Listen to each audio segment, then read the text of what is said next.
Welcome to episode 3 of Podcast Science. If you're wondering why it's been a while since I've uploaded one of these, it's because it's finals week and I'm dead inside.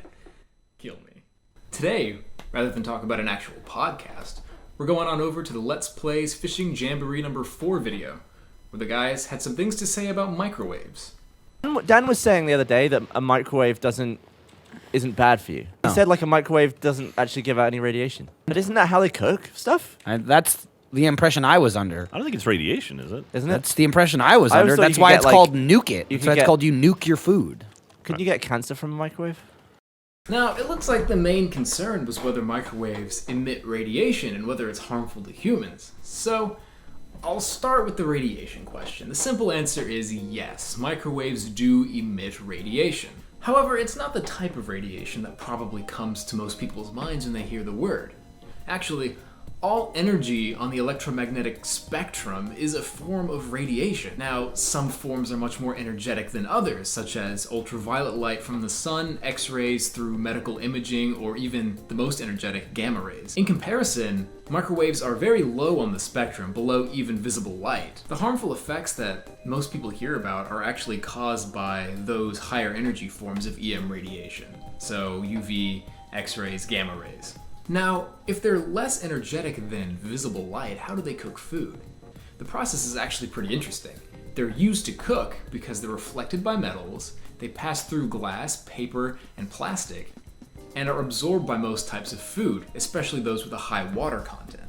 The energy absorbed by the food causes polar molecules such as water to spin and generate thermal heat, which in turn heats the surrounding material through conduction.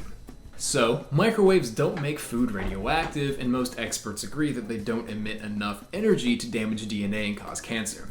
But that doesn't mean they're completely harmless. Just how they heat and cook food, they can do the same thing to human tissues, since humans are 60% water. The only harm microwaves can cause humans is heat-related, so any burn associated with the wave heating water in the substance. The most dangerous areas for humans to be exposed to large amounts of microwave radiation are areas of the body where heat cannot be transferred away quickly or efficiently. An example of this would be the lens of the eye, which, if exposed to too much microwave radiation, can actually develop cataracts. So no, some exposure won't make you, say, explode,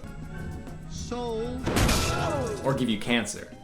But that's not to say they aren't harmless. And in the video, Gavin mentioned a microwave leaking due to being old, which is interesting because reports of this have actually happened. Reports of fast food workers getting headaches when around microwaves can be attributed to the microwaves being old, broken, or having some kind of leak. However, if any microwaves were to escape your microwave at home, you wouldn't be in too much danger as their energy decreases rapidly with distance.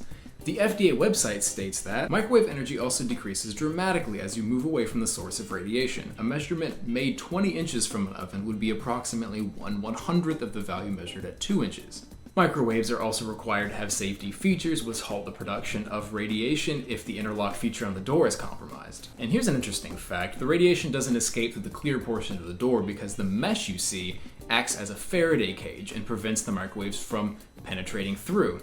This is due to the fact that the holes in the mesh are smaller than the actual wavelength of the microwave.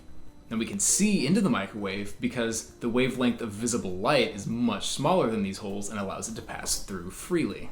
So microwaves are a form of radiation, although not in the way that you might think, though they can be harmful. There is no sufficient evidence that they cause things like cancer or genetic mutations.